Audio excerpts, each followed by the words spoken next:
Em meados da década de 2010, enquanto o Estado Islâmico tentava se expandir pelos países do Iraque e da Síria, eles rapidamente procuraram novos membros que pudessem se juntar às suas fileiras. Os terroristas então lançaram uma enorme campanha nas redes sociais e alimentaram sua propaganda para aqueles que eram mais vulneráveis. Os alvos eram alguns dos membros mais vulneráveis da sociedade, homens e mulheres que se sentiam alienados ou marginalizados pela sociedade, ou aqueles que sentiam que estavam sofrendo por falta de propósito na vida. Tudo isso foi preocupantemente bem sucedido. Dezenas de milhares de pessoas de todo o mundo foram para o Oriente Médio para se juntar ao ISIS após uma conversa com um recrutador, ou permaneceram em seus países de origem, onde podiam, entre outras coisas, atuar como recrutadores também. Embora os mais seriamente afetados pela propaganda do ISIS fossem jovens muçulmanos do sexo masculino, entre o início e a metade dos 20 anos, todos os grupos demográficos corriam o risco de serem doutrinados pelos terroristas. Uma dessas histórias da campanha de recrutamento é a de Sally Ann Jones, uma britânica que foi atraída pela propaganda do Estado Islâmico em 2013. Jones tomaria uma decisão que mudaria drasticamente o rumo de sua vida ao embarcar em um avião com destino à Síria. O que a aguardava lá era um submundo totalmente novo de planos terroristas, insurgentes procurados e atrocidades violentas. Hoje vamos dar uma olhada no que sabemos sobre a vida de Sally Ann Jones. Quem era a mulher aparentemente comum, mas profundamente perturbada, que foi para a Síria para se juntar às fileiras do Estado Islâmico. Como a vida dela se desenrolou quando ela finalmente fez essa escolha e, no fim das contas, o que aconteceu com ela no final. Junte-se a nós hoje enquanto analisamos todas essas questões e muito mais. Bem-vindo ao Guerras do Mundo.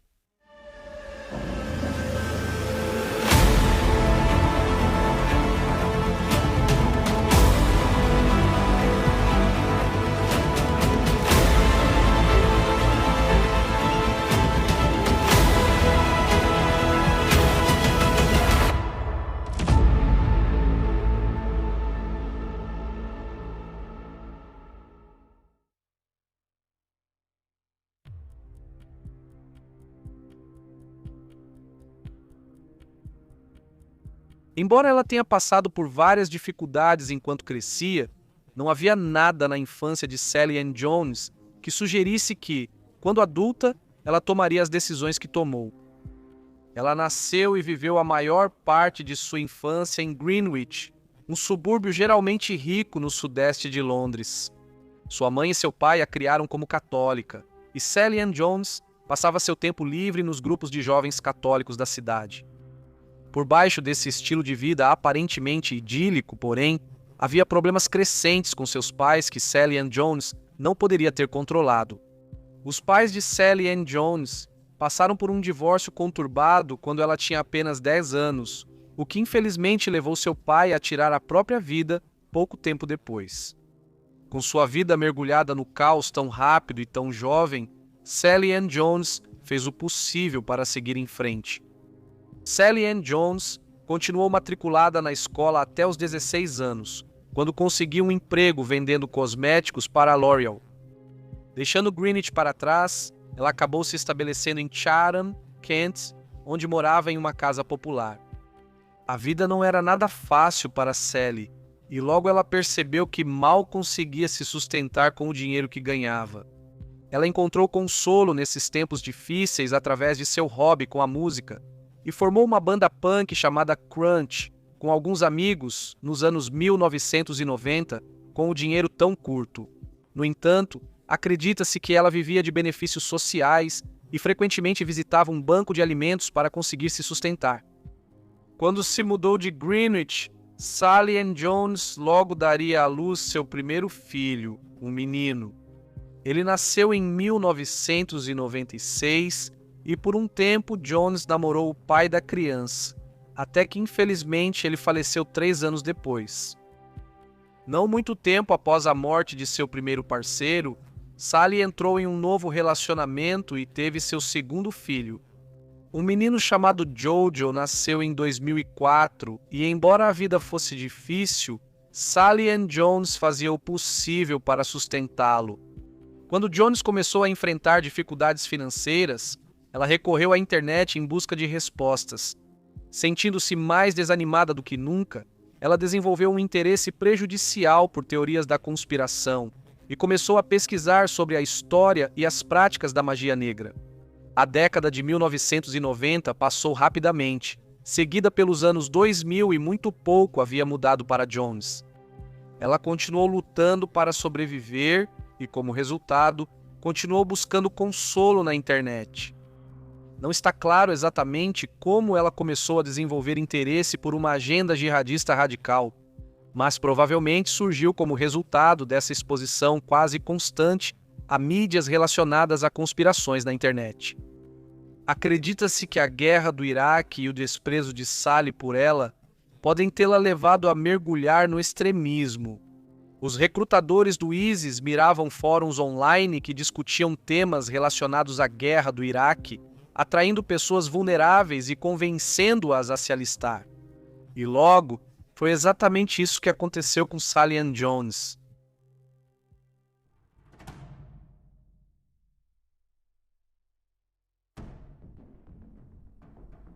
Os detalhes de como exatamente Sally Ann Jones se juntou ao Estado Islâmico ainda não estão claros, mas o que sabemos é que isso aconteceu rapidamente, ao longo de 2013. Esse ano foi um grande ponto de virada para o ISIS. Eles haviam expandido recentemente para a Síria depois de conquistar territórios no Iraque. E eles estavam lançando o início de sua notória campanha de recrutamento, enquanto recrutadores miravam usuários da internet no mundo todo. No Oriente Médio, os extremistas continuavam a se expandir, aparentemente sem medir esforços para se estabelecerem como um califado. Foi no início de 2013 quando uma mulher de 45 anos, chamada Sally Ann Jones, durante uma noite comum navegando em fóruns islâmicos radicais em seu computador, ela entrou em contato com um homem chamado Junaid Hussein, que era um hacker prolífico e propagandista do Estado Islâmico. Ele era um porta-voz carismático da organização terrorista, com um longo histórico de mirar nos mais vulneráveis da sociedade e convencê-los a se juntar ao ISIS.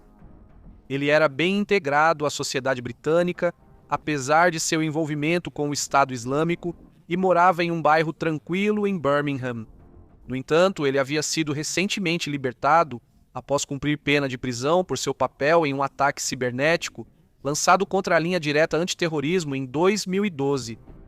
Ao recrutar novos membros para o ISIS, Hussein focava nas injustiças percebidas contra muçulmanos no Reino Unido, incentivando aqueles que se sentiam marginalizados pela sociedade ocidental a retomar o que era deles.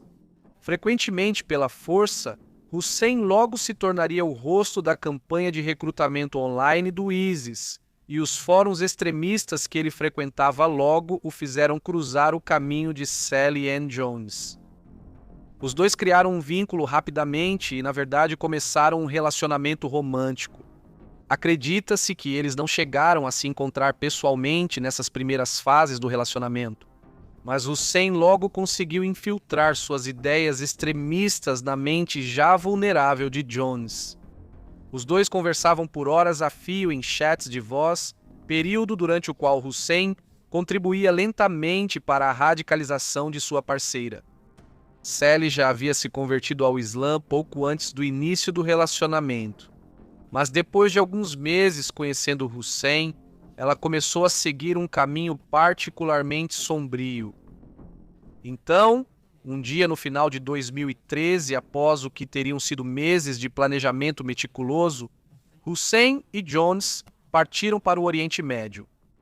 Hussein optou por se juntar fisicamente aos seus associados no Estado Islâmico dentro da Síria e decidiu levar Jones com ele, de acordo com uma declaração posterior de Jones, que foi enganada a responder perguntas sobre sua viagem à Síria por um jornalista do Sunday Times, fingindo ser um recruta do ISIS. Ela se casou com Hussein no primeiro dia em que chegaram. Os dois adotariam novos nomes assim que se casaram. Hussein agora atendia pelo nome de Abu Hussein al-Britani, e da mesma forma Jones havia adotado o nome de Hussein al-Bratani. Agora, o que aconteceu com o casal em seguida não está claro, mas sabemos que certamente foi tumultuado. Jones e Hussein inicialmente chegaram à cidade síria de Idlib e, após o casamento, levaria um tempo até que eles chegassem à célula terrorista que pretendiam alcançar em Raqqa. Isso aconteceu devido a um incidente que ocorreu pouco depois de sua chegada, no qual Hussein e Jones foram sequestrados, junto com o recruta do ISIS Abdelmajed Abdelbari. Bari, um usuário prolífico de redes sociais durante todo o tempo em que esteve com o Estado Islâmico, foi ao Twitter em fevereiro de 2014 para dizer, abre aspas, eu e Abu Hussein al-Bratani fomos sequestrados e torturados pela escória da FSA-IF. Eles roubaram nossos 4 AKs e um 7mm meu veículo, nossos telefones e dinheiro.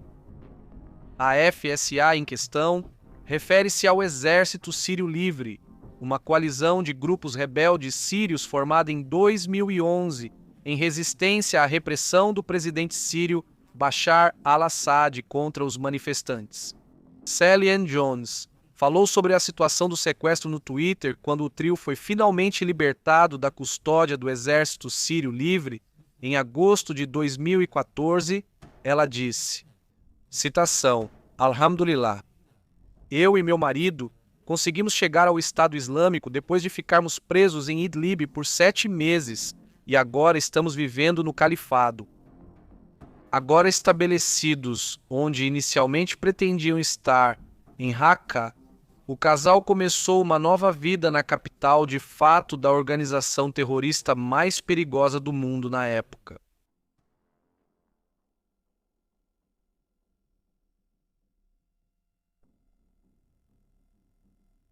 Depois que Hussein e Jones se estabeleceram em Raqqa, suas identidades logo seriam reveladas pela já mencionada entrevista não intencional de Jones ao The Sunday Times.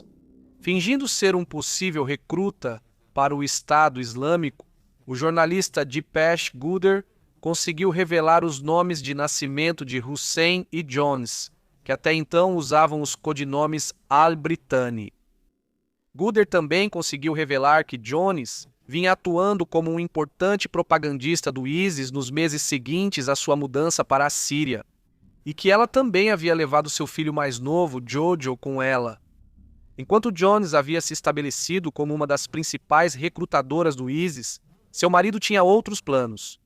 Hussein havia se destacado recrutando e treinando hackers que poderiam ser úteis para eles nos muitos ataques online do Estado Islâmico. Não demorou muito para que o casal se tornasse sensacionalizado pela mídia tabloide britânica. A história da guitarrista punk branca que fugiu para se juntar a uma célula terrorista jihadista com um marido 25 anos mais novo era simplesmente boa demais para ser ignorada.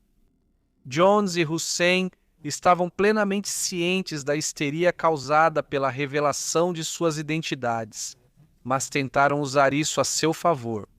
Ambos eram muito ativos e expressivos no Twitter, onde citavam textos religiosos, provocavam outros usuários da plataforma e incentivavam novos membros a se mudarem para os territórios do Estado Islâmico no Oriente Médio. Hussein, com Jones ao seu lado, acabaria fundando um grupo que ficou conhecido como a Legião, um grupo de uma dúzia de membros britânicos do ISIS que iniciou um enorme programa de recrutamento online para atrair o maior número possível de recrutas de língua inglesa para o Estado Islâmico. Milhares de usuários da internet foram alcançados dessa maneira, e o ISIS não foi sutil em sua abordagem. O mundo sabia dos métodos predatórios deles para conseguir novos membros, mas eles não iam parar tão cedo. Enquanto estava na Síria, acredita-se que Hussein tenha sido fundamental na realização de várias tentativas de ataques terroristas, tanto nos Estados Unidos quanto no Reino Unido. Ele havia orientado um terrorista chamado Munir Abdul Qadir e o desencorajou de viajar para a Síria. Em vez disso, ele o instruiu a sequestrar e matar um membro das Forças Armadas dos Estados Unidos. Tudo estava programado para acontecer em meados de 2015, mas Abdul Qadir foi preso e condenado a 20 anos de prisão antes que o ataque pudesse ser realizado. Em 25 de agosto de 2015, a vida de Hussein chegaria ao fim quando as Forças Armadas dos Estados Unidos realizaram um ataque de drone contra sua posição em Raqqa. O ataque aconteceu enquanto Hussein estava em um carro em um posto de gasolina em Raqqa, no que foi considerado um grande sucesso para as forças da coalizão anti-ISIS. Várias tentativas foram feitas contra a vida de Hussein após a revelação de sua identidade. E como uma medida de segurança sombria, ele frequentemente levava o filho de Sally, Jojo, com ele como escudo humano. Tanto Jones quanto Hussein eram culpados de usar Jojo dessa maneira.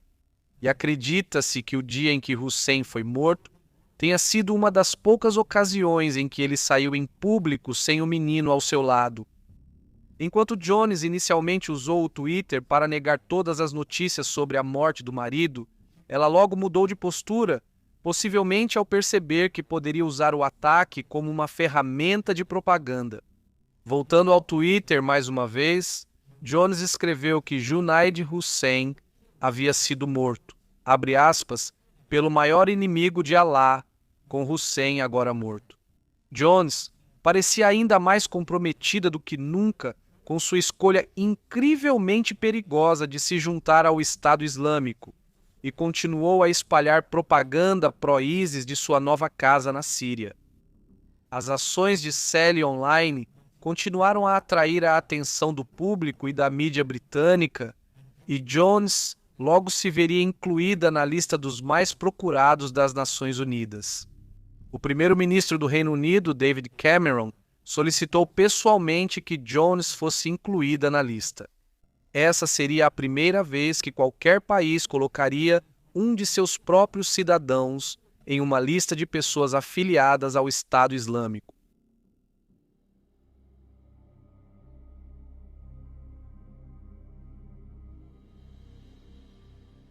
Sally Ann Jones foi direta em sua resposta ao se tornar uma mulher procurada. No Twitter, ela declarou que continuaria lutando contra a Inglaterra, abre aspas, até seu último suspiro. E ela só aumentou seu envolvimento na divulgação da propaganda do Estado Islâmico. O próprio ISIS acolheu sua presença e ela logo se tornou um dos principais rostos da campanha global da organização terrorista para atrair novos membros. Ela também logo se viu assumindo uma lista crescente de tarefas ainda mais sinistras para a organização, incluindo atuar como uma das principais líderes de um batalhão terrorista secreto, o batalhão Anwar al-Awlaki, nomeado em homenagem ao falecido jihadista radical de mesmo nome, que nomeou Jones como líder da ala feminina secreta. Agora, Jones seria a primeira pessoa que qualquer mulher europeia que insistisse em se juntar ao ISIS encontraria, e ao chegarem à Síria, essas mulheres seriam treinadas diretamente por ela. Jones ensinava essas recrutas femininas do ISIS sobre temas relacionados a armas e táticas militares, apesar de sua aparente falta de experiência nessas áreas. Aquelas que ela treinou ficaram conhecidas como muhajirat, que foram usadas para realizar ataques terroristas no Ocidente. Teoricamente, as muhajirat seriam treinadas na Síria por Jones antes de retornarem aos seus países de origem para participarem de ataques suicidas mortais. O projeto de combate ao extremismo acredita que Sally Ann Jones pode ter recrutado centenas de mulheres para se juntarem ao ISIS somente do Reino Unido. E ela continuou a se tornar cada vez mais vocal sobre suas crenças no Twitter com o passar do tempo. Em 2016, Jones usou suas contas nas redes sociais para pedir que quaisquer simpatizantes mulheres do ISIS no Reino Unido, que ainda não tivessem aderido à causa, realizassem ataques terroristas. Nas cidades britânicas de Londres e Glasgow, assim como em todo o país de Gales.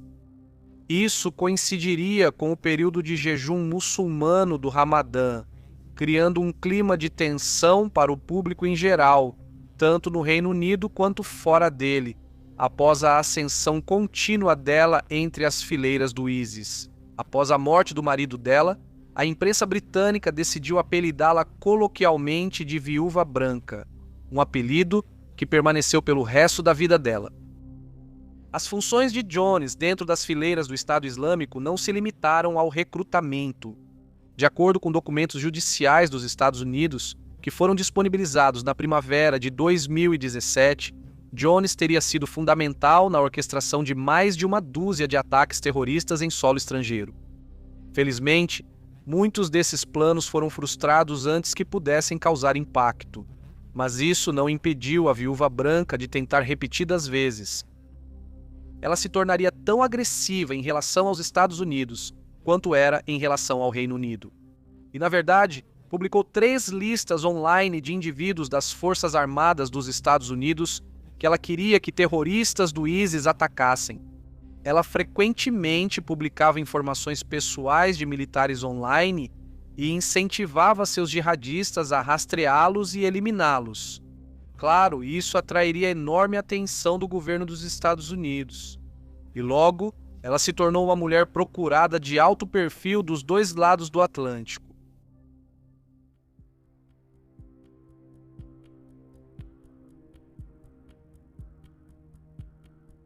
Enquanto Sally Ann Jones continuava a publicar suas listas de alvos e a incentivar ataques terroristas pelo mundo ocidental, ela ganhou muita notoriedade. Forças da coalizão, lideradas pelos militares dos Estados Unidos, em sua operação Inherent Resolve, já vinham realizando ataques aéreos tanto no Iraque quanto na Síria para eliminar a ameaça do ISIS no Oriente Médio. Agora, no entanto, Jones havia se tornado um alvo. Ela permaneceu em Raqqa, a capital de fato do Estado Islâmico, apesar da crescente atenção internacional que estava atraindo. A capital havia se tornado um grande alvo para ataques aéreos dos Estados Unidos e vários terroristas de alto perfil, incluindo Mohamed Mouazi, também conhecido como Jihad, John, haviam sido mortos em Raqqa nos meses e anos anteriores. Durante outubro de 2017, foi noticiado pelo jornal britânico Mirror que Sally Ann Jones e o agora Jojo, de 12 anos, haviam sido mortos em um ataque aéreo realizado pelas Forças Armadas dos Estados Unidos em Raqqa. Segundo relatos, ela estava tentando fugir da área quando os drones lançaram seus mísseis sobre a cidade ocupada pelos terroristas. E ela encontrou seu fim enquanto tentava sair de um prédio. Supostamente, no momento em que morreu, ela estava planejando se mudar para a cidade de Miyadin, no leste da Síria. Segundo relatos, isso aconteceu em junho de 2017, mas as alegações sobre a morte de Jones nunca puderam ser totalmente confirmadas. Nenhuma evidência de DNA foi recuperada do local do ataque aéreo depois que a fumaça se dissipou. E embora suas contas no Twitter tenham permanecido inativas desde então, há uma pequena chance de que ela tenha conseguido escapar dos ataques aéreos e chegado a Mayadin. Da mesma forma, a morte de Jojo nunca foi totalmente confirmada quando os ataques aéreos foram noticiados. A decisão de lançá-los foi criticada e o garoto tinha apenas 12 anos, portanto não poderia ser considerado um combatente. Apesar dessa situação, ainda há especulações de que Jojo poderia ter se envolvido nos crimes de Jones na Síria, especialmente depois que surgiram preocupações em relação a um vídeo em 2016. O vídeo em questão mostrava 5 garotos atirando na nuca de outros 5 prisioneiros curdos. Um desses garotos, de acordo com um dos ex-parceiros de Jones, era Jojo.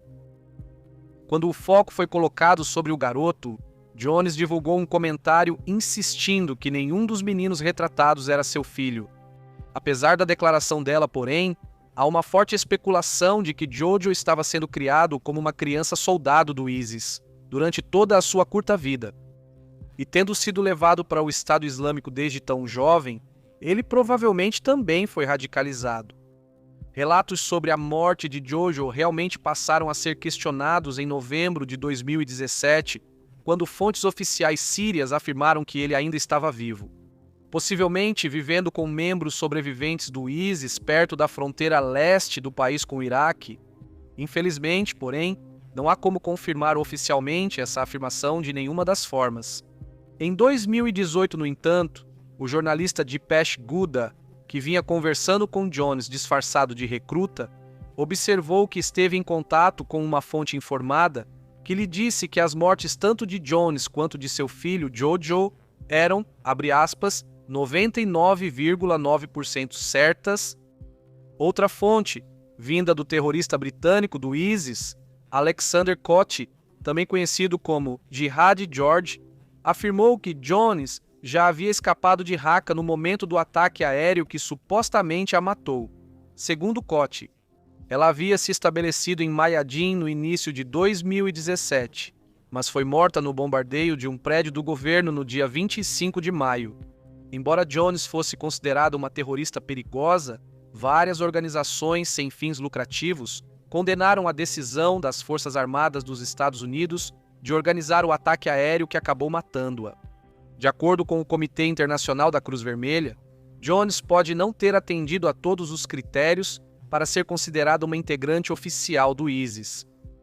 Mas isso se resume à ideia de que, considerando que ela não exercia uma função contínua de combate e não perpetuava esses ataques físicos pessoalmente, sua morte pode ter sido antiética. A Anistia Internacional, uma das principais organizações de direitos humanos do mundo, também corroborou isso, observando que a morte de Jones, assim como a de seu filho Jojo, era questionável aos olhos da lei. Muitas organizações, assim como o público em geral e o governo ocidental que ela havia ameaçado, não compartilhavam desses sentimentos quando os ataques aéreos foram anunciados. Apesar da controvérsia e da conspiração em torno de sua morte, parece muito provável que Jones tenha realmente sido morta no ataque aéreo em Raqqa, em junho de 2017. As contas dela no Twitter, que antes eram muito ativas nas postagens, quase instantaneamente ficaram inativas após sua morte ter sido noticiada, e nada mais foi ouvido dela desde então. Após o eventual colapso do Estado Islâmico em Baghouz, na Síria, em 2019, a morte dela marcou o fim das consequências aterrorizantes de um recrutamento radicalizado no Reino Unido. Mas ela não foi a única a ser atraída por suas garras.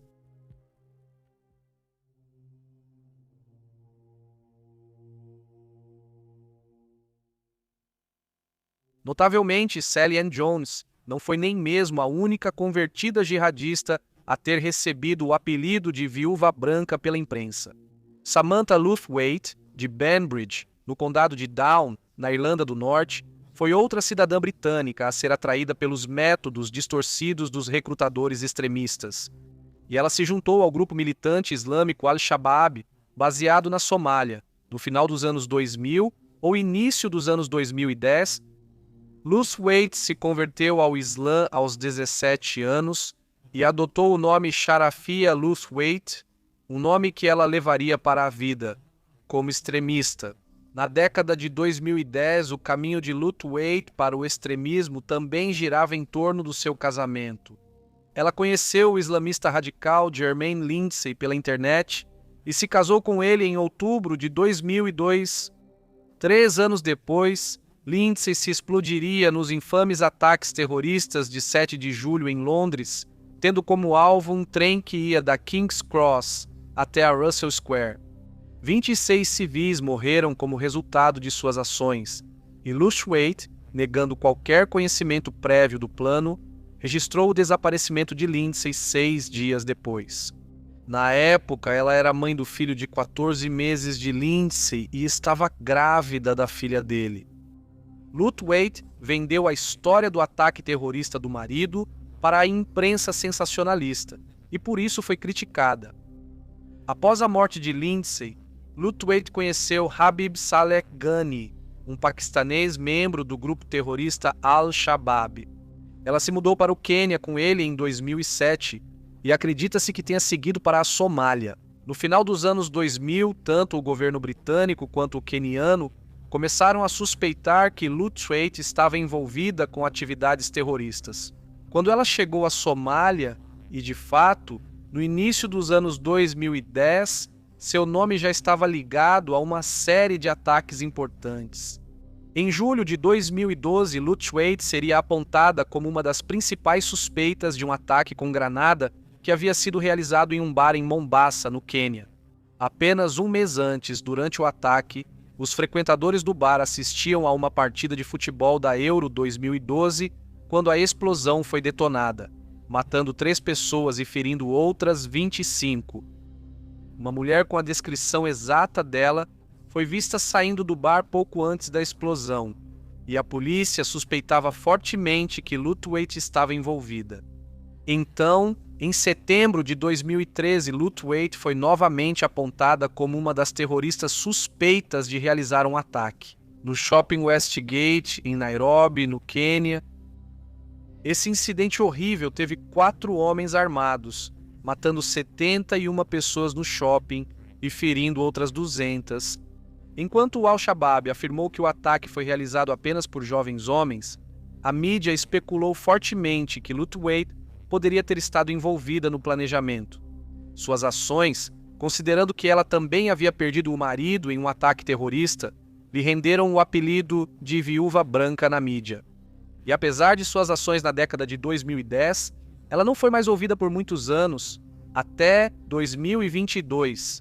O tio dela acreditava que ela estava morta, mas há algumas especulações de que ela poderia estar escondida em algum lugar na Somália ou na Tanzânia. Embora Lutweit não fosse afiliada ao Estado Islâmico, muitos outros convertidos britânicos seriam. Entre eles estava Tarina Shakil, uma mulher que mais tarde seria condenada por viajar para a Síria para se juntar ao ISIS.